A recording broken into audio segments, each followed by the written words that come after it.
what are your thoughts about what we can do individually or collectively to help put an end to discrimination against the LGBTQ community?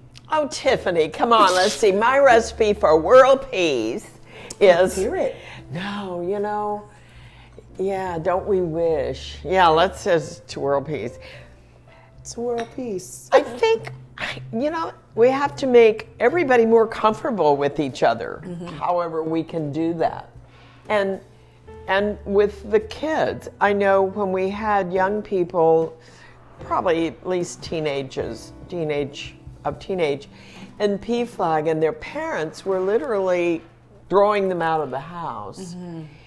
I guess it would be hard for me to tell them, but what you have to do is just be patient, have maybe a dialogue, and just to say, ask them why they're so afraid or what's so bad. And I don't want to put it all on the victims of discrimination, but I think on the other hand, maybe we as allies and parents could just be very open with, which I always have been. I have 2 daughters and they're lesbian. My sister's lesbian. A lot of my best friends. And I think going into schools, I think partly the role playing, letting little kids, because little kids basically maybe haven't been taught yet that same-sex love is wrong. So kind of just expose that as it is. Right. And just so it's taken for granted. Right. And it because that touches on the other issue of bullying kids, especially men, young boys who seem effeminate or are willing. Maybe they're not gay at all, but maybe they're just willing to experiment and they like the way a skirt looks or whatever. I just really think it's talking about it. And I think plays, I think movies and TV, I think TV has had a big impact with any strides we have made.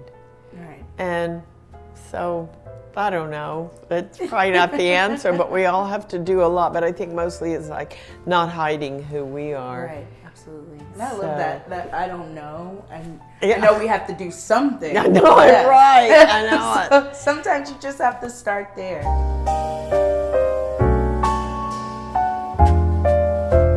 So to conclude this interview, and by the way, I've had such a great time with so you. Much fun. Oh my goodness, yummy tea, good snacks.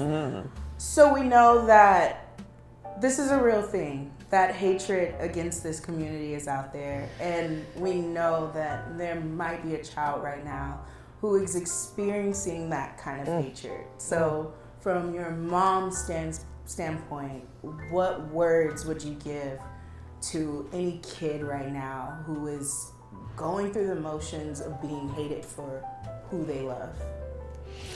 Ooh, that breaks my heart to even think about it.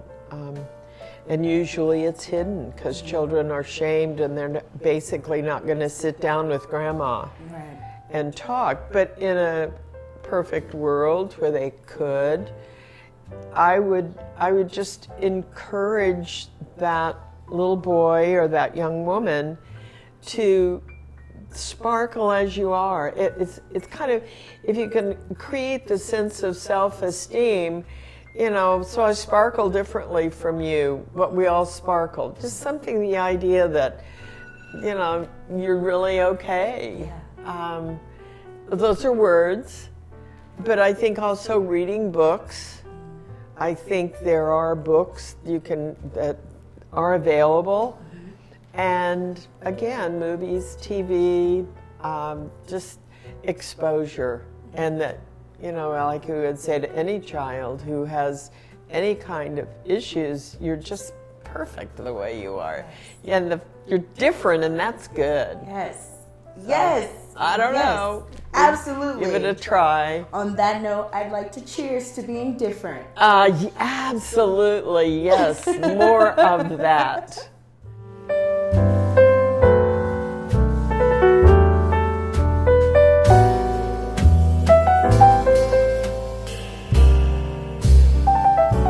Brava! And thank you, Sharon, for spilling that tea with us. You kept it absolutely real. If anyone watching is a member of the 55 and Up committee or knows someone who would love to share their stories with our youth, please shoot me an email. Until next time, folks, keep spreading positivity and encouraging equality.